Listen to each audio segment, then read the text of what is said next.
Welcome to the thisABILITY Adventures podcast. I'm Andrea Anderson. And I'm Chip Dodd from Team thisABILITY.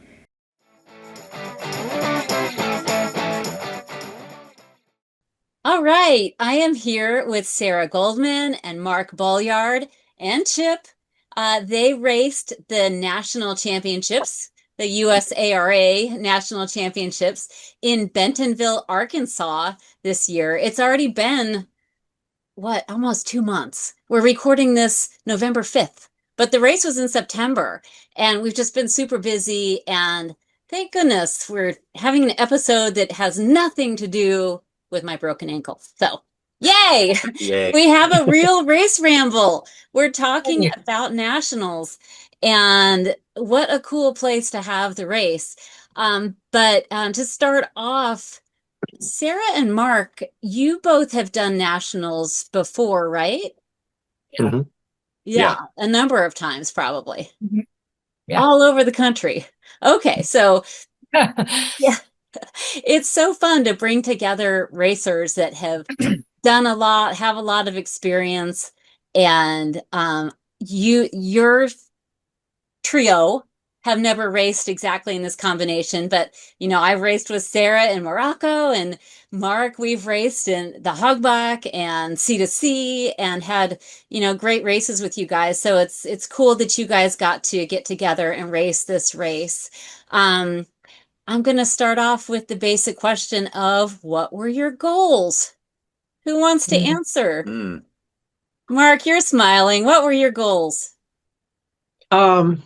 Just have fun, compete, just race as fast as we could, Yeah. I think yeah. You want to add to that, Sarah? I think we all wanted to go hard. I think that was like one of the goals, was to try to go hard. And that quickly, especially with a changes short race, a short race that's 30 hours.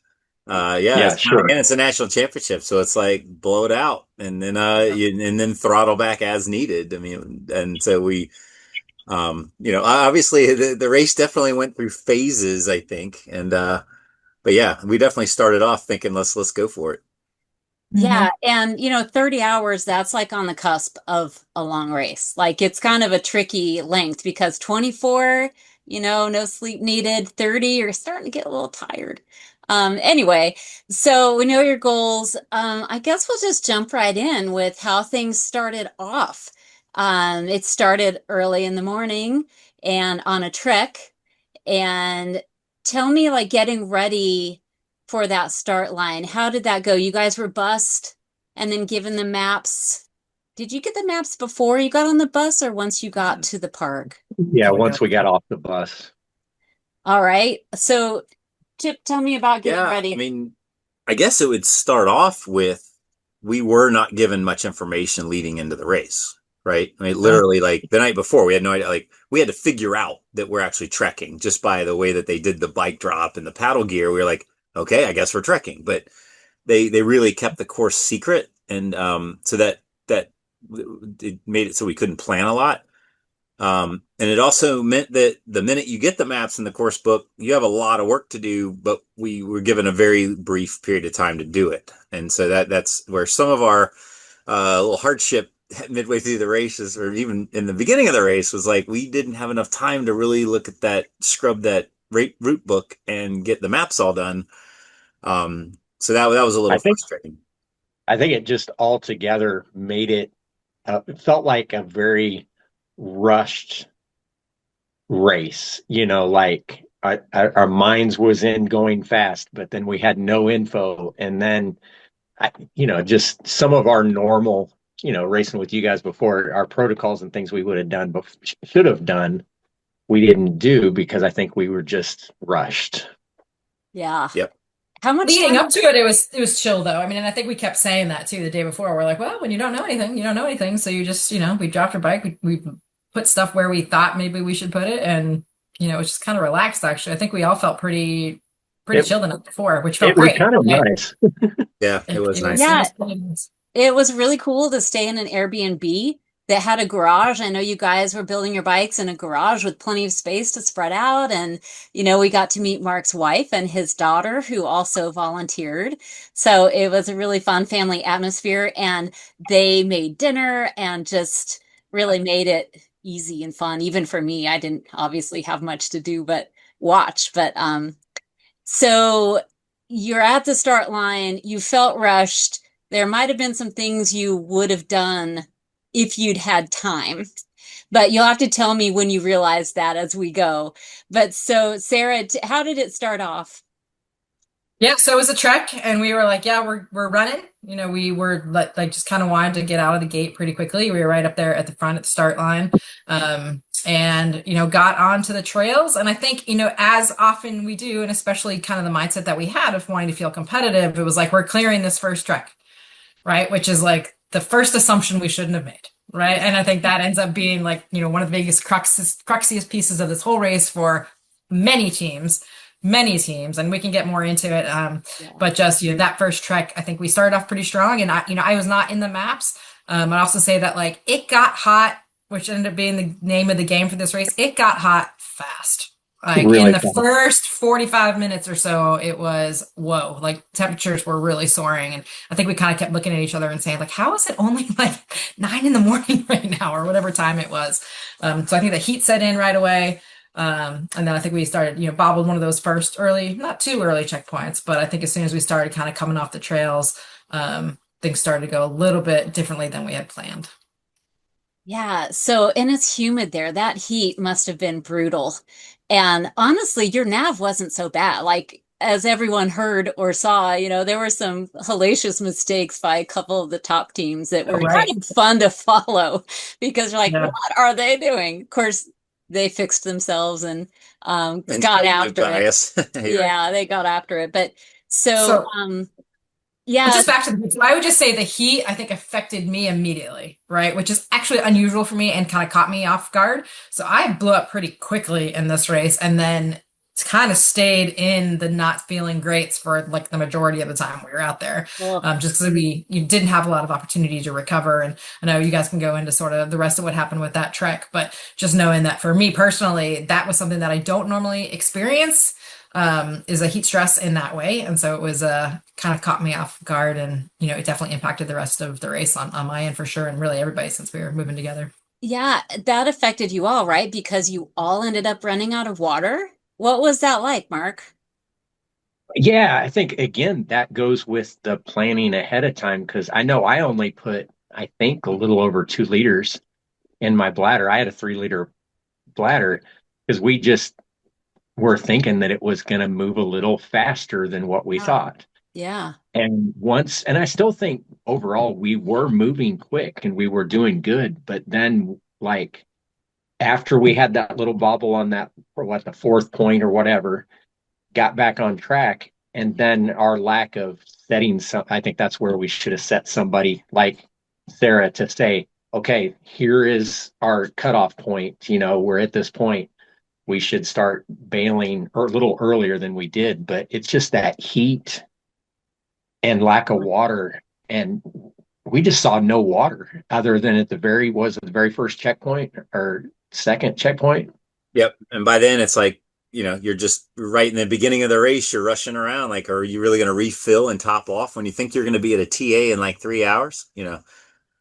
Yeah, so it must have been a little deja vu for you. Yes, because we had just been in France and I thought I was going to die. I mean, we were out of water for hours and hours and hours way up on a hill. And so just for it to happen right in the beginning of the race, we're 3 hours in, we're already out of water, we're sweating to death, and we're all slowing down because it was like we can't sweat at this volume with no water. Like we are definitely going to die. Yeah. So we had to walk a lot of stuff that we could have been running. And again, we'll get into it a little bit, but the complexity of this was the night before when we had the race brief. They basically said you don't want to spend more than 5 hours out on that first trek. We were recommending 6. Now we're backing it down to 5. So we really, make it to the boats in time. And then when we got the race book, which we didn't get a chance to read because we're all in a rush just trying to put clues on the map, they actually gave us the distance on the paddle, and we just didn't have time to measure it out and do all the stuff that we should have done. But we still had it in our mind that we needed to get to the paddle within 5 hours, and that was our goal. When really, if you read it, we needed to be leaving the paddle in the water paddling by 2 p.m., which was the 5th hour. And I think that's the error that everybody that listens needs to learn is like scrub the race book. Like somebody's job has to be reading the race book inside and out and going, hey guys, like I know you want to do your checkpoint thing, but you need to read this because and that's where it's like, we got to the paddle like just a few minutes after 5. We were in the water. We did a quick transition and refueled all of our liquids and everything in the boat, moving as you're supposed to do. So, but Yeah. it was complicated in that cutoffs like that are not usually put so early in a race. So I think you made some assumptions. You made an assumption that you could take 5, maybe 6 hours on the trek, which was a little bit, the cutoff was not to put in the water for that next leg. The cutoff was midway in the water, in that water course. So, yeah. Andrea, I think you nailed it though, Andrea. I think we fell prey to 2 things. One, it was really rushed. We were saying it. We were like, hey guys, it's noon, or hey, like we were aware of the cutoff, but I think we had not internalized that it was like a big strategic move in that first leg and had to make that decision. If we had somehow, I think because we felt like we were going to make the trek on time, like we knew we needed to move and we thought that was going to happen, then kind of had the distraction of dehydration, but just did not have it in our minds that we were going to have to make such a big strategic decision so early in the race, because that's just so not as common, right? So newer racers who were really slow had come in and were like had slowed down, looked a lot closer at that because they weren't in that mindset of we're going to clear and it's going to be fine. They were in the mindset of let's not miss this and we'll just drop these early points and pick up the rest of these. So I think we got caught in a lot of different ways that way. But it happens. I hate to say it, but it's almost a little bit of overconfidence. And like all of the women's teams, I think made that cutoff. So I think some like a little bit more self-awareness, a little bit more in the moment timing. Like a lot of times we try to keep track of like minutes per checkpoint and like, okay, we've gotten, half of the checkpoints. We should be at this checkpoint by around this time. So maybe that would have helped. But I totally understand just the mindset of just, oh, well, they said we could probably make it. And then for you guys to get to that cutoff so close to when it came. So I don't remember what time it was. Was it 4:00 that there was a cutoff? You had to be off that next paddle leg. Okay, 2. And the interesting thing was no, we started the paddle at 2. I thought we had to be off the water by 4 at that sorry, we had to make it to that midpoint by 4, I think it was, because I think they were worried about it getting dark, even though dark was not any time in the near future. Okay, but to clarify, you had the trek leg. There was a suggestion of getting on the water at 2:00, but then the actual cutoff mid paddle was 4:00. And what was kind of interesting is the language that was used in the rule book was something like, as long as you're in the vicinity, you're able to move on, basically. So there were a couple of teams that actually didn't punch that CP before 4:00, but they were allowed to move on because they were in the vicinity. But it's kind of worth talking about cutoffs in general, because a lot of cutoffs are you need to leave a certain space by a certain time. So like the idea is they don't want you on the water at dark. So maybe it would have been better to have that cutoff be you need to be on the next section of river by a certain time. But anyway, it's pretty nuancy. What did you guys think about that type of cutoff, and how did it feel when you realized you weren't going to make it?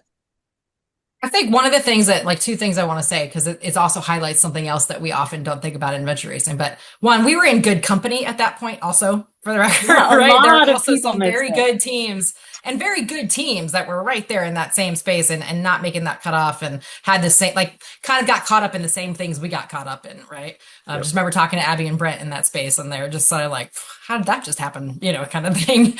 But I think the other thing I'll add is that, the rootstock or the women of AR got on the water just ahead of us, not way ahead of us. Like they were still at the TA when we got on when we came in or we're just putting on.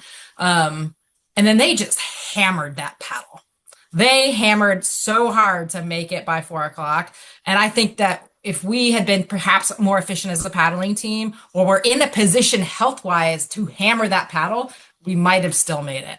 And I think that like that again comes back to that third discipline that often is neglected by folks. And in terms of like us never racing together and the physical condition we were in by the time we got to the boats, had we been in a place to hammer that paddle, I think we maybe would have had a shot, knowing that like some teams that were only 5 or 10 minutes ahead of us made it, barely, but made it because they were probably paddling more efficiently as well. I agree. That's kind of looking back on it was my regret probably the most of the race is I felt like leading the boat when I didn't paddle anywhere near what I normally do. But I think because I was cramping a lot early on and just in my legs, how you in those certain kind of boats, you have to constantly kind of tighten your hips and I was just cramping like crazy. Which got my mind off of being concentrating on paddling and just being efficient and moving. And I wish I thought the exact same thing. Had I just paddled a little bit harder, I think we could have made that time difference. We But were I also mean, massively recovering at that point, I mean, Yeah. that's the thing too. And we're going back to the Trek side. When we did give up 3 points, a lot of the top Mhm. teams they cleared it and we're moving a lot faster than we were, right? Because we had to start slowing down because of the water. But I felt like we weren't being greedy. Like I really felt like, okay, let's give this one up, let's give that one up, and that's a hard decision for a team that usually tries to clear. But then to still get caught was frustrating. But then we knew we were tight coming into that TA. We're like, okay, guys, let's just throw everything in the boat. We'll drink and eat and worry about our health once we get in the boat, as long as we're moving downstream. But each of us, like women of air, maybe they all three were just able to just sit there and hammer. But like I'm like, I got to get some water in me. I got to get some food because we had to stop eating because we couldn't drink. And so each of us were kind of taking turns, kind of just getting our bodies back set up because we knew the minute we get off the water, we're going to get on and start hammering on the bike. So that's it too, where it's like if we kind of had done the math ahead of time, we could have realized even though we're going to die of water starvation, we have to all three hammer and push through to get to that point. And yeah, so it is regretful that I don't know, it's math. You had to look at the distance and do the timing and go, holy crap. We need Well, the it's good like I always news is that the trek part that we missed from the end of the second paddle that would have gotten us back to our bikes is where the majority of the seed ticks were, I heard, because that's where folks who made that cutoff just got toasted by seed ticks. So I was like, all right, well, that might be that was the silver lining, I guess. yeah, I agree completely on that one. So what I'm hearing is you would have maybe taken some more time with the rule book. You might have packed more water. You might have managed your time just a little bit better while during that trek, and you might have hammered a little bit more on the water. Anything else that you do differently next time if you had to do it all over again? Maybe some assumptions too. I mentioned that. Well, one, I'd bring more fitness normally, but two, I'd say that like I looked at it was in my brain. Like the cutoff was there in my brain, and I did not take the time because you two were like in the maps and on that trek. I didn't get in on a lot of that piece. And I think that like if I had been able to connect some of the dots a little bit better because I was looking at the maps closer with you all, I might have been able to throw out we need to drop more than 3 guys. Like just because I think I had that in my mind and I didn't have enough context. And I think that's a classic thing that I know I do. That is something I'd like to work on is like, if I'm not navigating, I'm like not navigating and I lose context of like what's going on. And I think if I had been able to stay more in it both from a health point, but also just from I felt like I was carrying that bit of information, and I maybe could have had a bigger voice in reminding us of it if if I had taken the initiative to get more in the maps and understand where we were Well, better. you were mentioning it to us. You kept saying something, but I think the point of where we should have is that split in the road where we went up the right hand side and started to track those points, and then went over to the left, split. At that point in the split, we should have set a time limit. Yeah. And what I wish we would have done is not gone right. I wish we would have gone left, skipped those points to the right of us in the woods, gone up and get those points that would have been easier to get up on the left as we got closer to the takeout. And then I think we would have made that a lot easier on ourselves at that point had we but again, that goes back to setting that time goal for us somewhere in that leg. And I think that point would have been good. And even, and again, hindsight's 2020, but looking at it, how important of a strategic point that was in the race, we probably would have said, let's get there 30 minutes ahead of it. Let's not take any chances because something could go wrong. Let's cut. Right. Let's make sure we're on the water by, 1:30 to make sure there's no chance, even without paddling, that we would be there by 4. Like we would do that for the finish. We would never go, oh, let's get to the finish right at the time of the finish. No. We always give ourselves a buffer for a flat tire or whatever. So I don't know. It's just, like you said, it's having that so early in the race and having it so difficult that not top teams, because most of the top teams did clear the course, but even front pack teams are having to cut points within the first 4 hours of a national championship. That I think, and the race designer did say like she kind of wishes that she had been a little more lenient on that timing.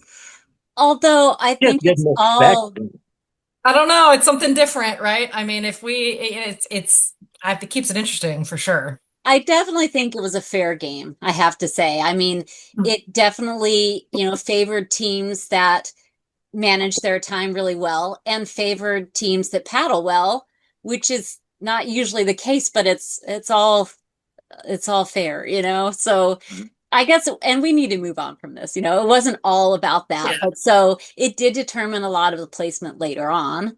But so you skip the cutoff.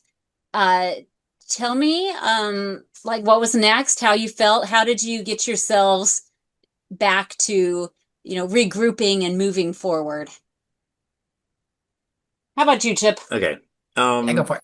So yeah, I think we got over it pretty quick. It was like, it was in the book. We didn't read the book. Okay. Let's go move on. There's plenty of water there at the TA, so we all loaded down with water, and we had food and water on the way there. So personally, I know I was feeling pretty good coming off the paddle and getting ready to get on the bike. And I think our mindset was like, okay, we screwed that up. Let's just push for the rest of the race. And now we're just in competition with everybody else that missed the cutoff. Big whoop, let's start clearing the course from here on out. And then again, this was on me as a nav, but also again, we didn't spend a lot of time with the race book. There was one little checkpoint. It was like an hour back. And it just, I totally didn't see it. It was like in the wrong direction. All the points we were moving kind of, I think it was north. There's this one point way over. And they said, if you want to get it, you can go get it. But it was kind of like you're supposed to get it when you got off the paddle. And I totally missed that on the map. And I'm just like, by the time we had passed through it, it would have been like a 45-minute going back. And it was like, man, we just said we were going to clear the rest of this course. So it was like just getting slapped and then slapped again and slapped again. But I don't know.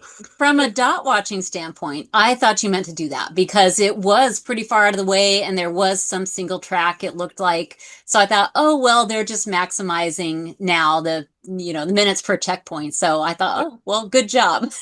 That is what we did. Yes, that's it. Yeah, that's what we did. Yeah. Oh, yeah. Forgot. Oh, yeah. That was that other point. Hopefully you were able to put that past you well enough. But then you get to an O course in a small town where you got a map there and you got a set of pictures. And then you had to go to the spot on the map and then choose which picture was taken from that location, right? Yeah. Yeah. Tell me about that, Mark. That was one of my favorite parts. I like that. We just basically had to navigate to a point, and then once we got to that spot, we had to use these 12 pictures to match one of those pictures up to where we were.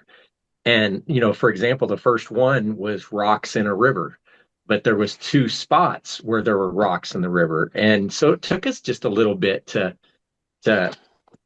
find out where we were, exactly, corresponding onto those pictures. But it was fun. I liked it. Yeah. What was your favorite point for that one, Sarah?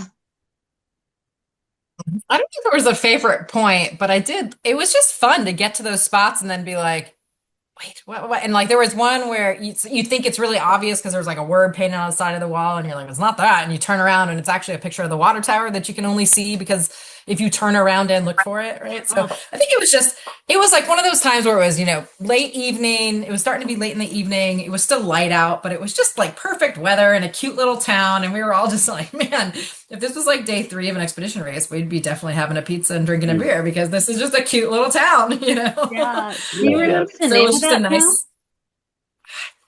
No, I can see it I perfectly. don't but- either.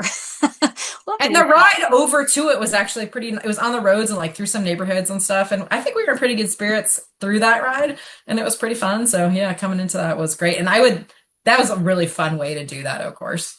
Creative. Yeah. Chip, Mm-hmm. was there any food or convenience stores or anything that you had to skip or No, there was did a not? lot we skipped, but because Was that part this of was it? not, 4 days into Morocco where we're kind of relaxing and having We dinner. joked that we wanted to get wood-fired pizza and beer in that little town. So Oh yeah.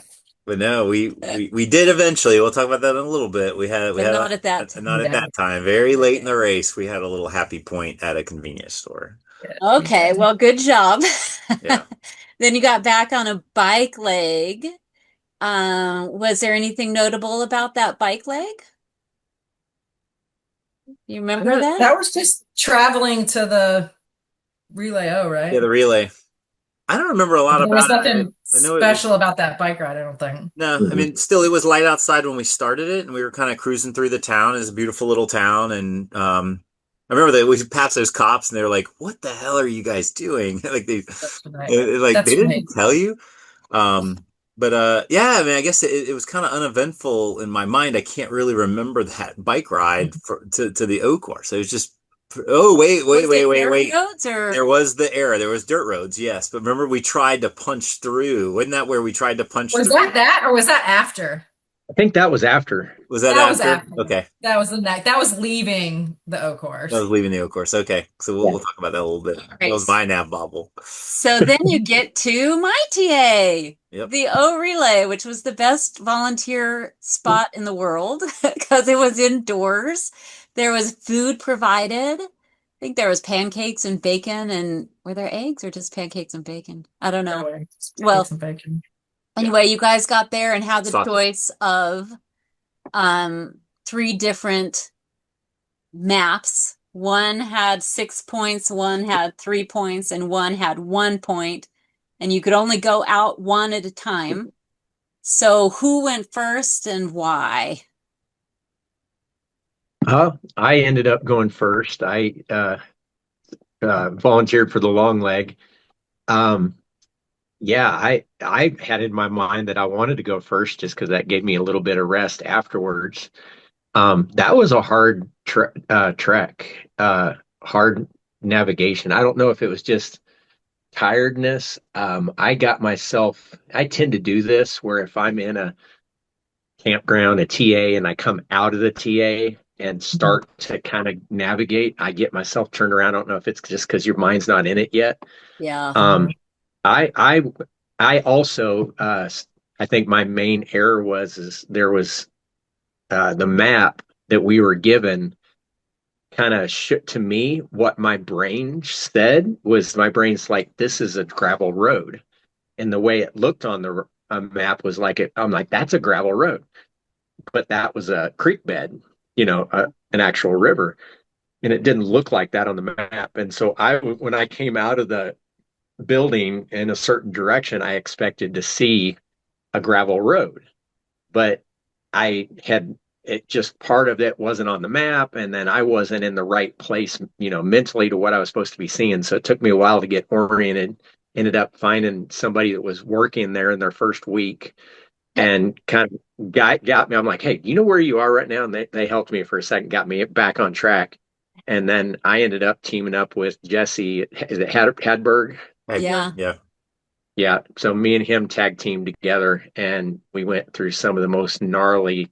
I mean, it felt like we both thought we were like in Vietnam. Yeah. And Some people came back a little shell-shocked. because you were walking through, like it, I couldn't see him in front of me if I got more than 6 feet behind him. Wow. Because the grass was that it was tall over your head. It was foggy, and it was so thick that if he got either one of us got more than a couple feet ahead or steps, you couldn't even see the person in front of you. It was really crazy for parts of it. Yeah, I think I can't remember who it was, but one of the people fell off a cliff there, kind of got banged up, Oh, I like think just didn't see it. I think it was one of the strong machine I guys. was gonna say Was that, but I Cliff didn't want to say the wrong name. I think it was Cliff Wasn't that Glenn? or or Glenn. One of the one of the strong yeah, name one of the folks. strong. Good thing they're strong because they bounce well, I guess, and They they did not bounced. get hurt. So what was smart and something I didn't mention was that the points on each map overlapped. So the 6 points on the one map, three of those points were on the 3 point map, and then the 1 point was also on. So you went first and did all of the points. So when you got back, you could give beta to your other two teammates. So Yeah, that well done. Some teams didn't actually think to do that. So that was smart. So you get back a little shell shocked, but done. And relieved, I'm sure. Who went next? Did I go next? Yeah, Sarah, you went next. Yeah, that's what I thought. Yeah, I thought so. I would also say, like, what was great for me just in that time, like at that TA, they had great medical support. They had a ton of volunteers there. While Mark was out, I got patched up. I was having, from all of how wet we were from the sweat, I was having just a ton of chafing, like around my bra line, all that sort of spots. And definitely got really good medical care with her, which was great. And then we saw her a couple different times later in the race too. But yeah, so then I went out and got the 1 point. And there was a number of folks who were just sort of out there doing that 1 point. And it was pretty quick out and back. I was glad to have gotten some of the beta in terms of where it was set back off the creek bed, just because I probably would have wandered a bit trying to find it because it was tucked back in there further than I think most people would make the assumption that on a 1 point map, you're thinking people who don't do a lot of navigating, maybe the one person that's doing that, and that you might be able to see it from the main feature, and you could not see it from the main feature. Oh. And there was not a ton of trample. I mean, there was some, but not a ton, not enough that it was like a blazing trail to where we were going. But I will say it was at that moment, there were a lot of women out there by themselves, kind of like passing back and forth and high-fiving and, sort of not that you come to expect that, but that just was the scene in the moment. But it was pretty simple once we got out there. I had, built it up in my mind more, of course, but once I got out there, I was like, oh, this is really easy. Okay, Yeah. great. What were the maps like? Do you remember the scale, or were they regular orienteering maps? Or I think weren't they like satellite photos, yeah, right? I was gonna say. That's what it was the satellite photo that I was going to say that earlier, but that's what kind of threw me off because the satellite photo had that look like a gravel road to me right initially. And so it did throw me off. And had I kind of got more into that mode, you could tell off that satellite photo, it was pretty accurate as far as like tree lines. And when you'd stop at certain areas, you could navigate off that. But once the funny thing is, as we're watching the TV, and like, why is everybody going around? Like, it looks like you could just run across this field and go get the point. Like, what are these people doing? And then you get out there, and the grass is 6 feet tall, and it's like Vietnam, like you said. And tell the listeners what you're talking about with the TV. Oh, that's right. Yeah. So there was a big widescreen TV, and they had we were allowed to dot watch. So we could see the points on the map. It was a satellite. They had it on the satellite view. So it looked just like your map. And so you just had to go out and execute. Like nothing's hidden. You can sit there and see all the dots on the map. See your teammates and what they were doing. So the cool thing is you're sitting there eating and you can kind of look at the map, go, oh yeah, we still got another 20 minutes. No problem. He's still far away. And then all of a sudden you see him getting closer and closer. Okay, Sarah, put your shoes on. He's almost here. And then, it was vice versa. It was really cool. So that part of it was really fun, and it's always fun in TA. It's similar to a dark zone where you can kind of wind down a little bit and chat with folks and let your feet dry out, get some food, relax and hydrate. I think everybody we definitely needed that little break. And so I appreciate Mark going out and taking the long thing because I definitely wanted to get my feet dry and eat as much food as I could. But yeah, it was a fun TA. I Yeah, always like those orienteering relays. I think they're cool. me too. I'd never heard of a relay where it had the overlapping points like that. I thought that was kind of cool, different at least, unique. Yeah, I I wish think they that's what, would have had the points different because it for me and Mark, you went through hell on your thing, and for me, I was able to pretty much just follow the trails. Like everybody's running through wet grass. So you can kind of go, okay, that grass has been trampled and it's dark, and this grass has got dew on it, and you can kind of just follow the trail. So I was able to run most of it, and the beta that you gave me on exactly where the CPs were once you get to the CP was dead on. And so I felt really good. I was like, this is too easy. Like I should have taken the sixth one, or something. But either way, but I tried to go as fast as I could just to because the nav was easy, so I ran the whole thing. Well, and then I can't say that you guys both rocked it so fast that I was like, damn, you guys are doing this fast. I need more time. Yeah, Yeah, what made you volunteer to do the big map? because he's You just fast on feeling foot. fresh and He's a runner. I Yeah, asked you. I know. yeah, that, we that made I, it. and I like challenge myself, so I was like, well, yeah, I'll go out and try that. So Yeah, you are definitely a runner. I All think right. that So this speaks to the point that like we all really liked that element. We all really liked the element right before it, which was the O, the picture O, and the early piece of strategy. I mean, like those are three components all kind of right in a row that are pretty unique. And so I think it's really just a compliment to the race directors in the sense that like that's pretty cool. I mean, in that sense, right? Like a 30-hour race can get kind of repetitive in terms of like what you're doing, but that felt unique and special to that race. So I appreciated it for sure. Just yeah, like yeah, that whole sequence. that's cool. All right, so you leave there on bikes. Yep. Was it all bike to the finish, or was there No, we another had that another other truck? other trek, and it was really cool. Is when we left on bikes, we were right there with Wadali, and so it was Yeah. super fun. Like we're riding our bikes out with the top team and chit chatting going uphill because it was like a long slog uphill, and I was up there talking to Mary Chandler and just chit chatting. It's like this is cool. They're the top team, and we're at this point we're like 30th place because of our dumb missing the cutoff. But either way, it's fun And, because you get to see all the teams in the TA and even leaving. but that was in classic Wadali form, though. They never went inside the double doors. They stayed out in the front of that TA. They never went near any of like they came and went and just did not, didn't really spend any time. And I was talking to Mary, she was just like, "Yep, don't go in there. You just can't go in there. Don't go in there." Which And they were just sitting out in the front.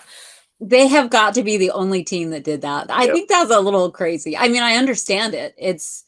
But it was cold, and you guys were probably damp from sweat or paddling or whatever. And yeah, it would be hard to stay out there and just wait. Yep.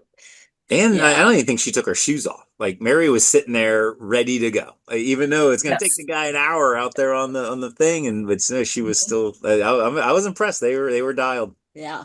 Yep. I yeah. mean, it obviously everything they do pays off because they won again. Yes. Anyway, moving on to tell me about that next bike. Anything notable?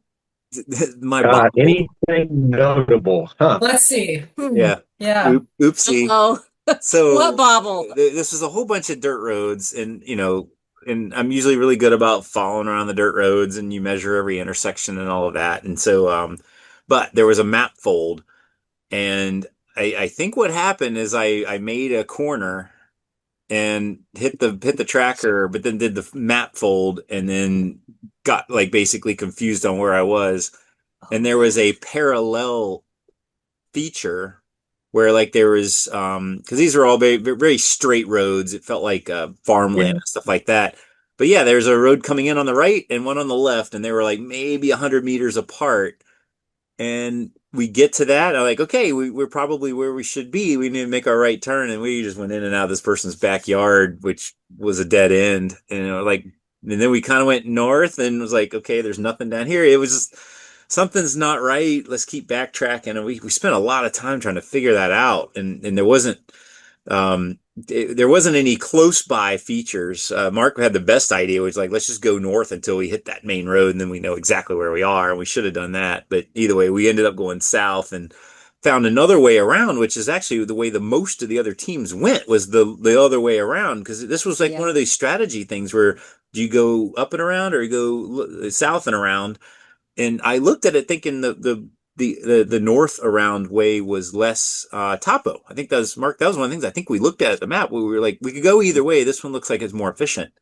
But I don't know. Somehow we got really turned around in there and made a lot of. And it took a lot of time. We even tried it twice in two different locations. And the second time we were in the right place. The road just didn't continue on the map and real world like it showed on the map. Yes, it totally died. You're right. But it would have been like 2K walking through tall grass through some farmer's field. And it was like, this is too much of an unknown. We just need to suck it up and go the long way around. It was painful to watch. It was painful. I have to say. Screaming at the dots, like, what are you doing? Anyway, you did figure it out. Other people had a hard time there too. Once again, you're never alone in your mistakes usually. And also you make the same mistakes that you make before most of the time. Right. One of these races will be perfect, right? Yes. So you get around to the next O course. Now that was the last O course, right? Yeah. How'd that go? It was good. We didn't time, right? Weren't we time stressed at that point too? I mean, it was just sort of like, let's just go get one and then go. Well, I think it's time. I think you were at that point where you were not taking any food.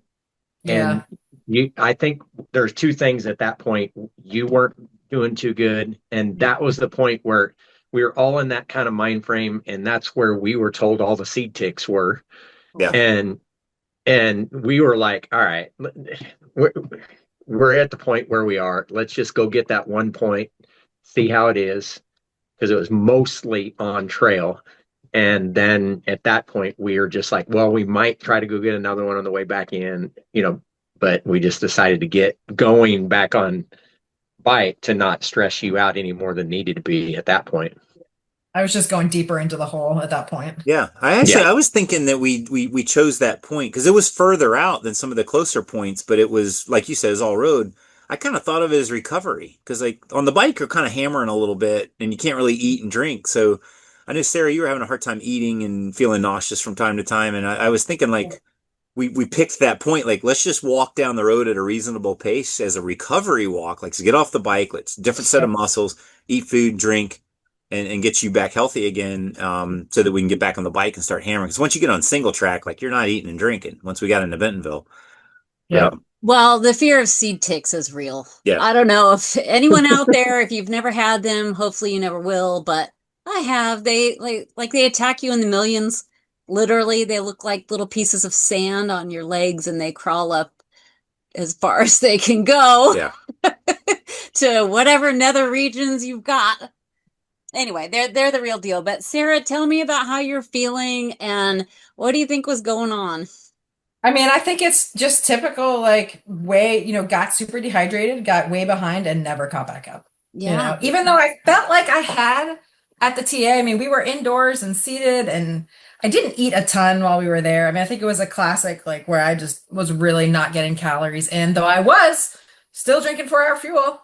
Thank you. Yep. 4-hour fuel, always. You were moving pretty good for a lot of that bike. And then at one point, I think your system just went back in there again and didn't have anything to pull from. And then you went from here to like there quick. Your body just the cliff was a lot steeper for sure. And so, I mean, I was super nauseous. I wasn't eating. I definitely started getting like the sleepies, I wasn't like, I know Mark, at one point you were kind of worried, but it wasn't like that. Oh, I'm passing out. It was more of the like, wow, I'm also like really got just super tired also at the same moment of that, that's probably 3, 4, 5 in the morning where you kind of the rough part of the overnight. It's the witching hours. Yeah. And not to divulge too much, but like my health is not necessarily even recovered yet. And it's been a couple months in the sense that like whatever I experienced that day on that race, like kicked off some further health issues for me, like since then. I'm way, way better now, but like it's been a big recovery from that. And so who knows, there may have been something else going on with me, at that time too, or just a convergence of, hormonal things or whatever it is, but it for the level for how I felt during that race, which is not super common or can be, but like that was unusual, and it has like continued to play out since then to some degree. So, I think you can get, the body's a crazy thing, right? And you can get really super dehydrated and you can get messed up. But it certainly was showing itself at that point, no doubt.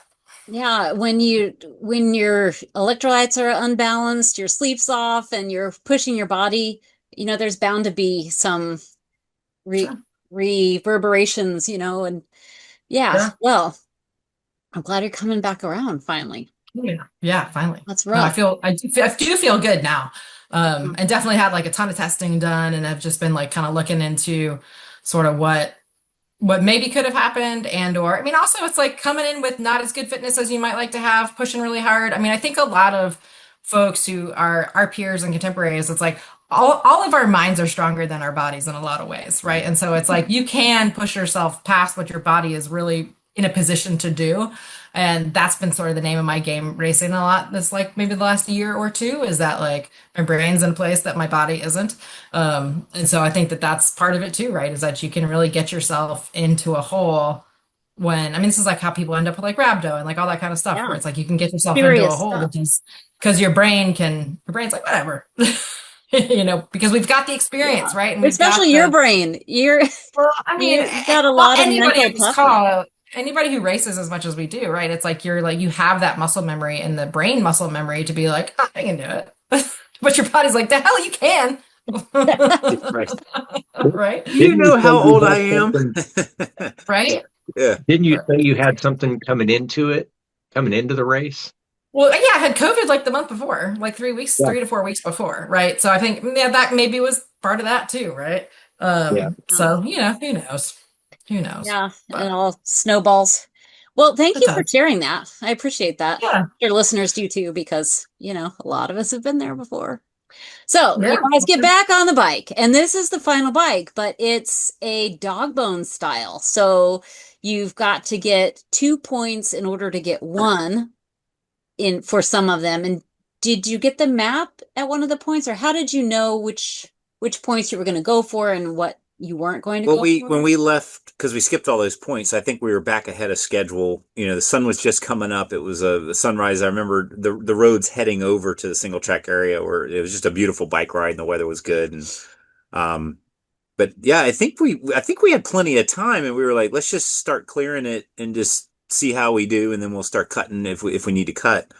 And I think we were all excited to get to the single track because that's what Bentonville's known for, is a single Yeah. track, and all of us are good mountain bikers. So it was like, okay, let's just get to the single track, and then we'll get back on our game. So I don't think there's a lot of choice until towards the end, where it's like, okay, we've got to skip. I think we skipped two sections. I think two dog bones. I can't remember. Skipped a couple to speed ourselves up. Were But both points on the maps already? Or did you have to yeah, get to a point to see a point? Okay, so you already yeah, knew where we all of already them knew. were. So we can make a strategy of which way do we want to go, which Okay. ones we want to skip, what's most efficient, what's the fool's points, that type of thing. But But the there was a minimum best, amount of single track you had to do, oh yeah, right? So totally. it took Yeah. advantage of those trails close to town. Yeah, super fun trails. Very Oh well yeah. Man, I designed, like the and trails a lot. yeah, punchy I thought climbs they and were. rocks, and they were very well designed. The highlight I for thought they me were was a seeing lot. that guy who had my exact doppelganger of my bike. Oh yeah. Because Oh, I've never What, seen another one, and it was exactly the same one. did you see how mad he got when you gave him the first comment when you rode by and you said something to him? I looked back and he was kind of pissed off because he thought you were like dogging him for taking a picture of his bike. Yeah, totally. And I said something like, "Hey man, nice bike, right?" Yeah. And I said it sarcastically because I was on an identical bike. Yeah. And he didn't realize it, and then he saw it, and then we had a great little conversation with him, and it was pretty funny. well, now I have to know what kind of bike is it? It's just a Santa Cruz blur, but it's like a salmon colorway, so it's like kind of a unique paint job on there, I think. I've just never seen another one. Wow, that's fun. It was fun. And And he was he had literally like, stopped. it was against a tree and he was taking a picture of it. Like he was posing his bike. So That's you know, cool. it was What fun. were you going And to say, Mark? he thought she was making fun of him. Yeah. Yeah. But no, and I could see how sometimes you might not be able to tell if Sarah is joking or not. It was a both And and in the moment. I've got skills of the both and with that. and so I don't want to miss asking about your high-low pack. Yeah. Did you have one? And when did Yeah. you decide it I needed to did. come out? Well, it was funny because it was one that we were like looking and hunting for this gas station because we're like, I'm still in the hole at this point, and it's like, man, let us get to a gas station so we can, finally find something that I'll want to eat and all that, kind of stuff. So I think we, ultimately we got to the gas station. We were there with Rootstock at that point. And yeah, that's where I was like, I think I remember saying like, I don't know if this is a high point or a low point, but we're opening the high-low pack. And so yeah, I did have a high-low pack, and it was a really excellent one. I don't know if y'all remember the connect the dot note that was in there. That was Oh which yeah. was an adult drawing that had been made as a connect the dot for me. It was hilarious. And that is also, of course, where the hand came out. Mhm. The So tiny you hand. got to complete a connect the dot drawing in your high-low pack. Did you I have a didn't pen, actually. or did you have to It was just actually imagine? do it, but it was apparent It was what it was going apparent to what it be. was. Parent. Yeah, You want to it say was what it apparent. was? Not on TV. Oh, okay. Makes me wonder, but I will refrain from guessing. How about this? It's something I'm definitely not interested in. Yeah. In that case, I think I'm pretty sure I can guess what it was. That every middle school boy puts on everything. Yeah. That is- Right. Yeah. Draws on everything. Start with D. Yes, it does. Okay. Yes, it does. So anyway, you've had amazing single track. Uh Amazing food at the at the oh, at the gas station or gas the station because we were convenience just store. wolfing food down. I know she was like barely eating, and I was like, I want more of that, more of that, more of that, more of that. And Sarah, when you're done with that, I'll eat the rest of that. And Yeah, totally. yeah, I went. I'm not surprised at that. What did you have to eat there, Mark? Oh gosh, I think pizza. I think was it. Mhm. Okay. Yeah, I Yeah. get pizza and lots of fluid. lots of fluid. Was that a mini hand that you were using just then, Sarah? That's her prosthetic hand. Did the little hand make it onto the race? of course. When did the little hand come out first?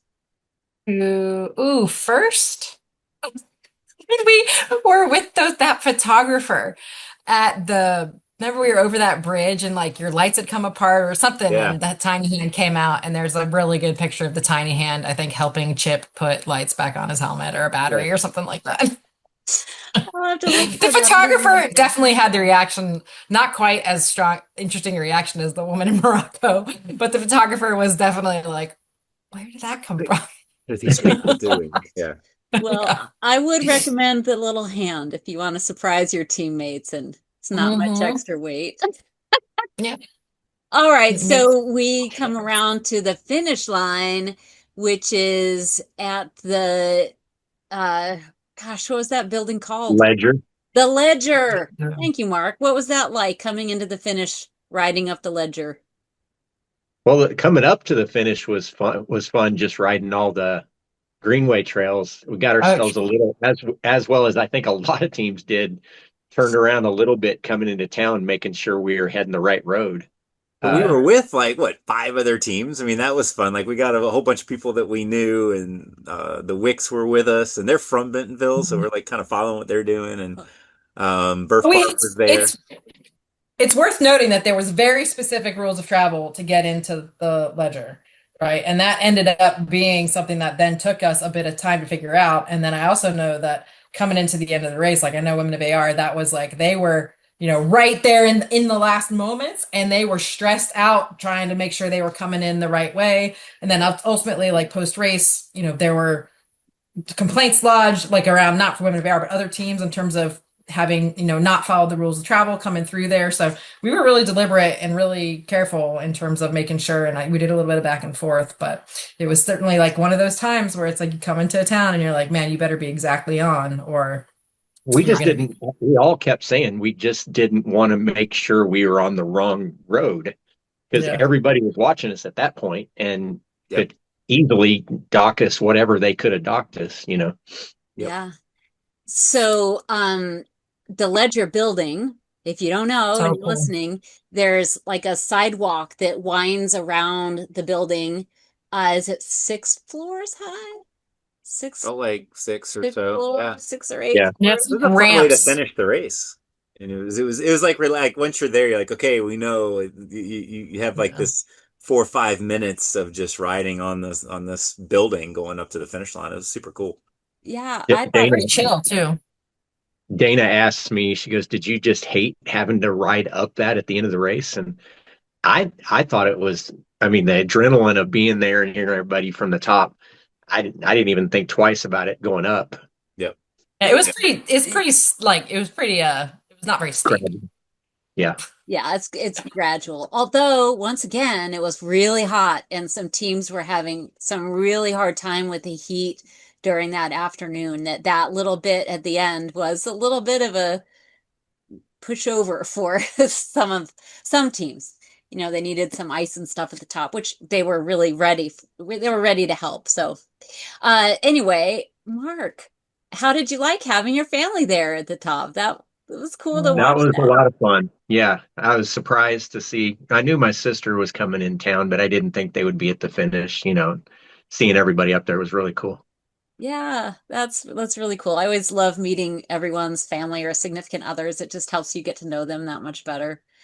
Um, I loved your family because they went and got us food and pizza and Yes. all of that. There was Yeah. like yes, no That food was, at the finish. There was only drinks, and I was like, okay, I'm hydrated. Now I'm hungry. And so they yeah. really saved the day on that. I think I had her get me 2 pizzas. I think I ate the full pizza sitting there. yeah, Yeah. yeah. No, And they did good. congratulations though on pushing through, and you really did a great job. You managed all of your challenges with grace, and did some good work out there. Um, what else have I missed about the race? I would just say that Bentonville was awesome, right? It certainly will be fun to go back. I think where we stayed was great in terms of, what were we like half a mile from town or a mile from town. That community, I live in Asheville. I live in a community that's pretty bike forward, but holy crap, that is a bike city. I mean, just in terms of that, that afternoon coming in on those greenways and seeing all the families out there on bikes with their kids. And it just certainly is like, okay, yeah, definitely worth going back for just a mountain bike destination. I mean, I'm not saying anything anybody doesn't know, but it was just nice to have that like totally confirmed of like, oh yeah, I come from a mountain biking community, but I would go to that one in a heartbeat. I think at one point, maybe when we were driving back and forth, one of the times in the square, downtown square, there was like a whole bunch of like kids like hanging out, riding Yeah. bikes around everywhere. And I was just like, what? Kids riding bikes? It was cool to see. Yeah. Yep. And then the next day, like after the race, we went out riding with some friends and did along the Greenway and did a lot of the blues and things like that. It's just like you said, anybody that can drive there should go there and spend 3 or 4 days and really experience it because and there's trails for people at all levels, but a lot of skill sections and jumps and just all kinds of Miles stuff. and miles and Yeah. different trail systems, not just different trails, but just lots of pockets of trails. Really cool town. Yeah. And then also just about the race, generally speaking, it's just a reminder to anybody like who's thinking about trying to do a nationals. It's like it is worth every effort to get to a national championship. It is for sure the annual reunion of everybody in the community, Yeah. and it is such a good vibe. And I think that that is true for like whatever level you're at when you come to those races. And it is just such a great opportunity to see people. So I think the fact that we can still sort of register, you don't have to qualify. Like I think taking advantage of that while we were all still able to do that. And it's like kind of get your butts out to nationals when you can. Yeah, Mhm. and we didn't mention it, but there's a banquet after. That was really great. They've great food and great presentations. And of course, they announced that the next nationals will be in Oregon and Bend Racing will be putting that on. That should be exciting. Also, the next day, we went to tour the art museum there. Yeah. Can't remember the name of it, but they coordinated that. A bunch of adventure racers went on a tour. And it was really Crystal fun. Bridges. Crystal Bridges. Bristol Bridges. Yeah, that's it. Totally. Yep. Did you go to is it the Cade house or the house? Oh, there's a Frank Lloyd Wright house there, isn't there? That's what I meant. Sorry. Yeah. Frank Lloyd Wright. Yeah. Yeah. Yeah. Oh, well, I guess we have to go back. We have to go. Oh, Maybe not. shucks. Yeah. Too bad. Expedition Ozark. Yeah. Too 'Cause, bad it's a little further away from us than you would think. I mean, we live on the East Coast and you'd think it's just right over there. But Well, no. I also will add that we did go into Oklahoma during that race, right? Like you don't really when you look at our actual track, we were in Oklahoma for part of I it. didn't realize Wow. that. That's cool. I knew we I were had no close. idea. Yeah. And Oklahoma is like It's out like you're west. coast, but like, you're basically in Oklahoma. Like in Yeah, and Oklahoma. if you look at the map, it's like Bentonville is like the last little mountainous area before you go through the flat, boring section of the United States before the Rocky Mountains. So yeah, it's like doing that drive starting from that end of the Appalachians over is super boring.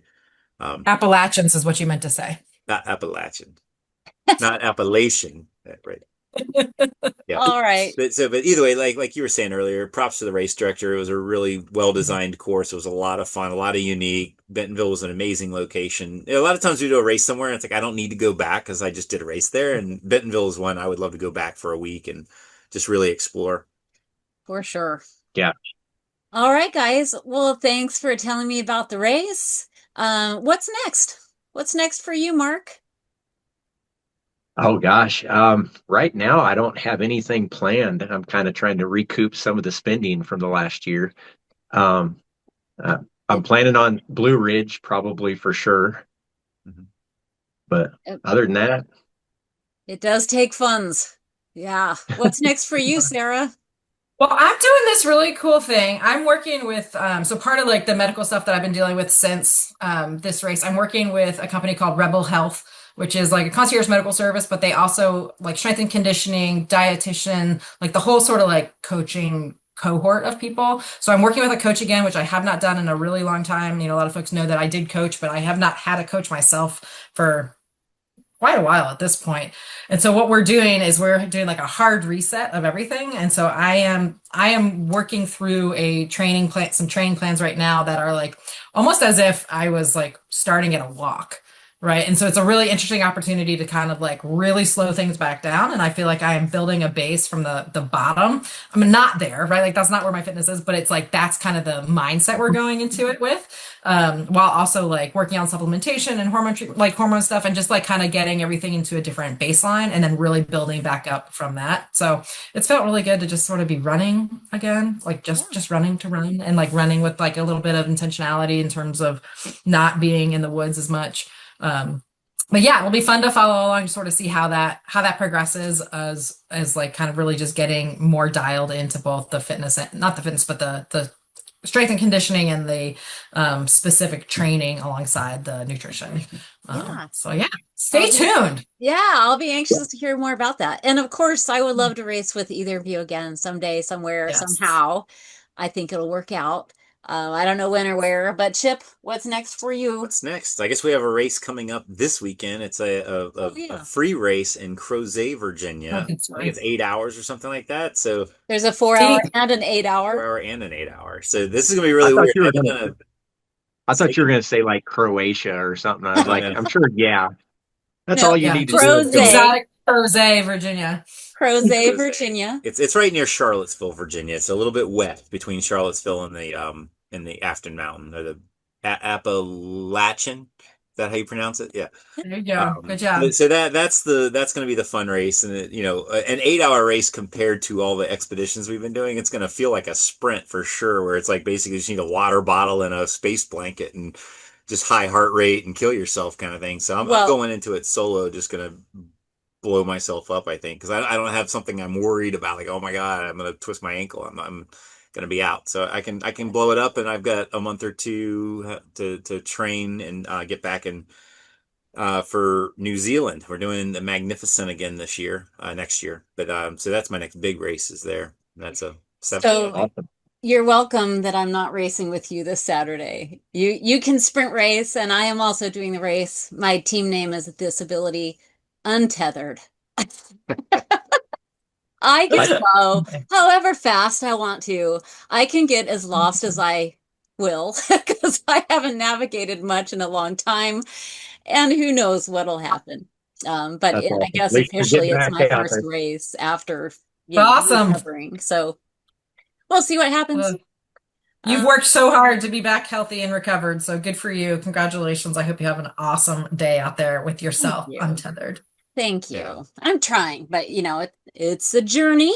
So anyway, great job, you guys. Thanks for talking with us, and everyone out there, thanks for listening. Bye. Bye-bye, everybody. Cheers.